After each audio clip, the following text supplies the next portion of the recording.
to VHS Voyage, where we are on a journey to find, watch, and discuss movies on VHS that we've never seen or never knew existed. I'm Matt. I'm Devin. And in today's episode, we are going to watch Manhunter.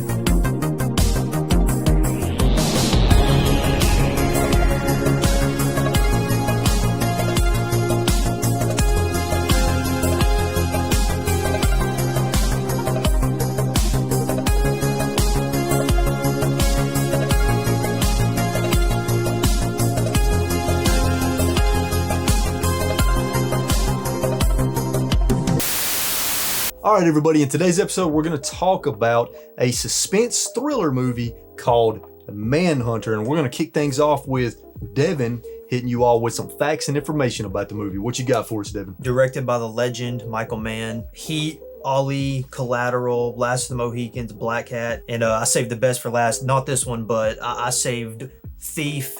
Thief is one of the most mesmerizing, beautiful action films I've ever seen. You know, I've never seen that movie. It's really good. Really? I got introduced to it because my pop, it's one of his favorite movies ever. He used to always rave about it, and I watched it this year for the first time. Been watching a lot of Michael Mann movies this year, and Thief is pretty unreal. So it's also written by Michael Mann, but the author of the book, Thomas Harris, also gets a credit. The book is called Red Dragon. They changed the name of it because a movie with a similar title came out right before this, and it bombed at the box office, so they thought Manhunter would be better. This movie still bombed at the box office, though. It got a big following, though, years after its release. Once Michael Mann got really popular, this movie had a big resurgence, but it did bomb. In 2002, a movie called Red Dragon came out. I remember that. With Edward Norton and Anthony Hopkins, who reprised his role. This is the same thing. It's like the same story. Oh, is it? Okay. Red Dragon, which the name of the book this is based off of is called Red Dragon. So there are other movies that follow this story as well. IMDb.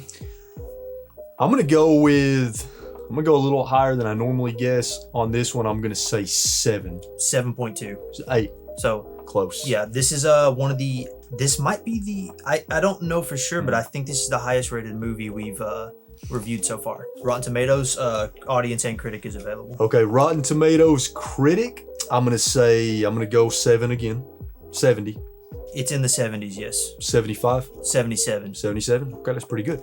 Audience, I'm going to say 80. 93. 93. High. Ooh, that's a big difference. It's a big difference, yeah, but both are still really high numbers and both considered fresh on the Rotten Tomatoes scale. The main actor in this, his name is William Petersen. I had no idea who he was when I was watching this. I've seen him in some stuff. Apparently, he's in 13 years of CSI. He's like the lead actor on CSI. Yeah, you know what? I see it now, dude. His face is a little bit fatter in CSI. I thought it was Richard Dreyfuss. He looks just like Richard Dreyfuss. Dude, this is blowing my mind because I'm watching this movie and I'm like, I know this dude's face. That's what it was. I've never seen an episode of CSI in my life. He's also in Detachment, Fear, which is that weird Mark Wahlberg movie from the 90s, and Seeking a Friend for the End of the World, which is really good. It's got Stephen Lang and Joanne Allen in it, but they have really small parts in this, so I'm not gonna go through their movies. Yeah, I didn't even find Stephen Lang. I was looking for him the whole time. Was the reporter with the giant red hair that the killer takes. That he tortures. Oh, dude, I didn't really young. recognize him. He's really young. Yeah, that makes sense. Yeah. The only other actor I'm going to mention is Brian Cox, who plays Hannibal Lecter. Braveheart, Her, X-Men, Succession, Trick or Treat, Zodiac, and all that. So let's get into kind of the story of Manhunter. It's a pretty simple story. It centers around FBI agent Will Graham. He is on a new case where he's looking for a serial killer that they've dubbed the Tooth Fairy Killer. Was it the Tooth? It was the Tooth Fairy. Tooth Fairy, yeah. Yeah. So they're hunting for this serial killer called the Tooth Fairy. This particular serial killer seems to murder an entire family once every lunar cycle. So they're trying to scramble to find this guy before the next lunar cycle because they know if they don't, he's going to end up slaughtering another family. And Will Graham in the movie is also the FBI agent who took down Hannibal Lecter and caught him prior to the events of this movie. So during the movie, he visits Hannibal Lecter to try to get some insight from one of the most notorious serial killers in this world to help him catch this other serial killer. And of course, lots of trickery ensues because Hannibal Lecter is a mad genius, right? So I guess I'll just go back to the acting with William Petersen. I say I don't know him. He's really good in this. He's really good in this.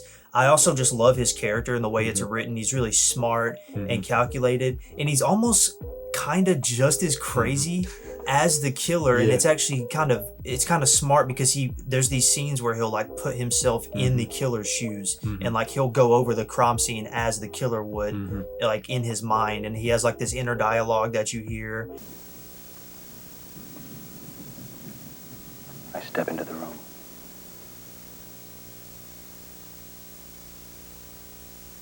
I see you there.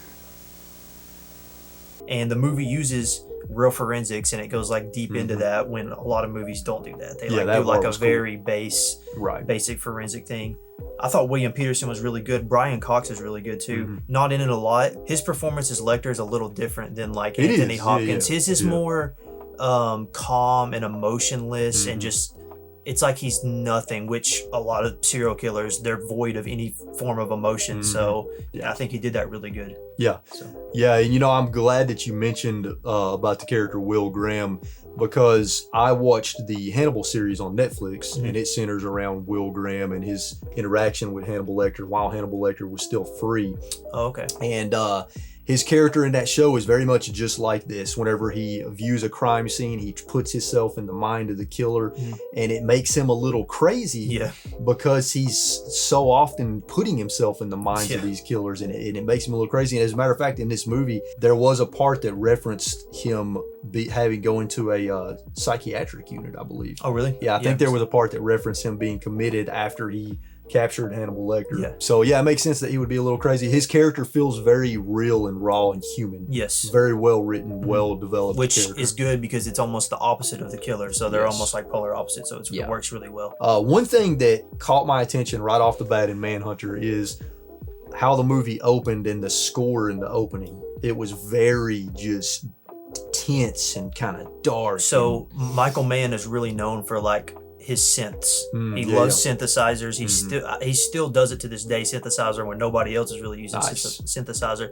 But he almost does it to where it like makes you feel uneasy. It does. It's like scratching your ears. That's the feeling I was looking for. It's loud. It's the music in this movie is loud. It makes you uneasy, uncomfortable, and the music is great in this. So I am glad you brought that up. Michael Mann music is always great. Some of it's original score sometimes, and some of it is licensed music. He uses it perfectly always. Yeah, but yeah, it sets up that uneasy feeling, which is a good feeling to set because the movie's pretty dark.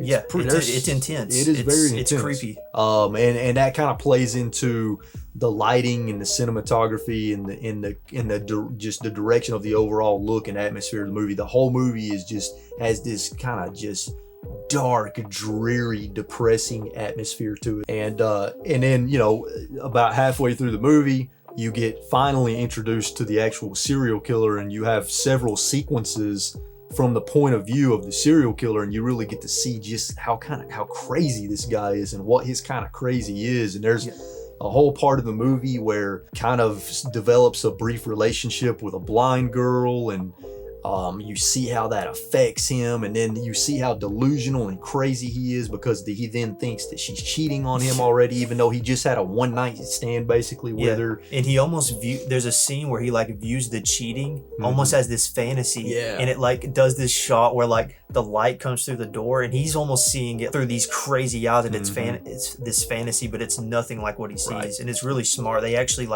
They actually film some of the scenes like you're seeing it through his eyes, and you can see almost the crazy that he's seeing. It's really good.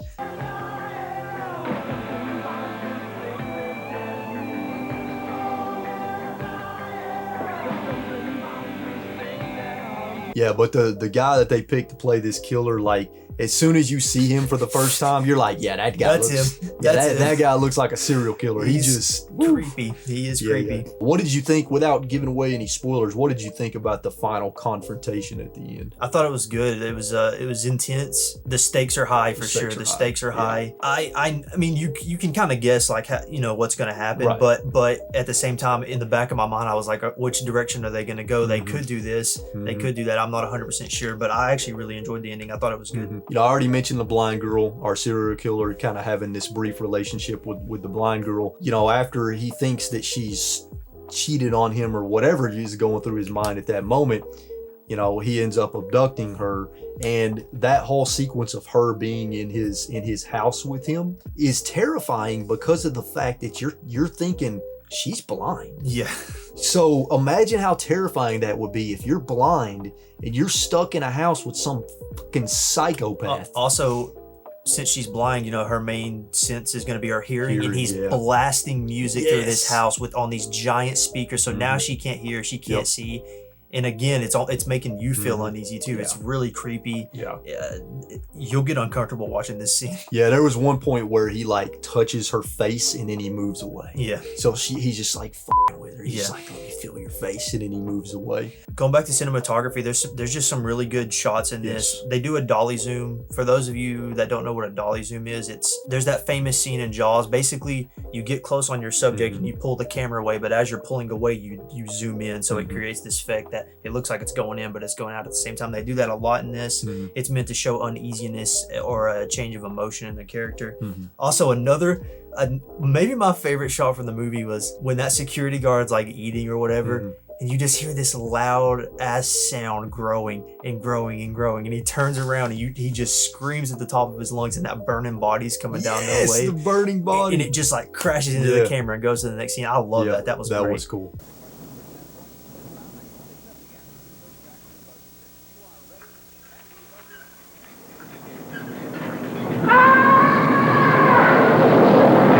Okay, so before we get to our closing thoughts of the movie, Devin, where can people watch Manhunter if they want to see it? So you can pretty much watch this anywhere, but you have to rent it. But any of the streaming services that you use to rent movies, you should be able to get it there. All right, so Devin, what are your kind of final thoughts on Manhunter? I loved it, for real. I mean, I think it's fantastic. I've never watched a bad Michael Mann movie yet, at least. I know some people don't like some of his later stuff, but I think he's great. I think he's great at capturing these small little details and intricacies and like very layered characters. And he doesn't necessarily do it through dialogue. It can be through, like we said, music or cinematography or just little tiny weird things that characters do with their bodies and stuff. I think Michael Mann's, seriously, I think he's one of the best to ever do it. And I would rank this really high up there with the ones I've seen, like Heat and Thief and all that. So I think Manhunter's great. I recommend it to anybody. I'm trying to think. So name off some of those Michael Mann movies again. We got Heat, Collateral, Last of the Mohicans, Ali. You know, So, I don't think I've seen any of those, dude. you ever seen Collateral with Tom Cruise and Jamie Foxx? Oh, Collateral. I have seen Collateral. Dude, I love that movie. Yeah. Yeah. So, Collateral. It's been a long time. So I think besides Collateral, I think Manhunter might be the only other Michael Mann movie. Yeah, he's that I've great. seen. I just got into him this year. My pop introduced me to his movies, and I've just fallen in love with his movies. They're great. He is a legend for sure. Yeah, I mean, you pretty much mirrored my thoughts exactly. I was going into it not knowing what to expect, other than the fact that it had something to do with Hannibal Lecter, and I was pleasantly surprised by Manhunter. And here lately I've been getting into a lot of like police drama, detective type stuff. I've been watching The Shield, I've been watching Bosch on Amazon, so I've been getting into that kind of world. And this is definitely a great look from the FBI point of view, and because it has a lot of detail, as Devin said, especially when it comes to analyzing crime scenes and things like that. So if you're into that kind of stuff, if you know, true crime stuff or CSI type stuff, then you're going to really enjoy Manhunter. And I think it's pretty safe to say that this one's a keep it, right? Oh, 100%. 100% to keep it. That's it for today's episode of VHS Voyage on Manhunter. I'm Matt. I'm Devin. We'll see you all in the next episode.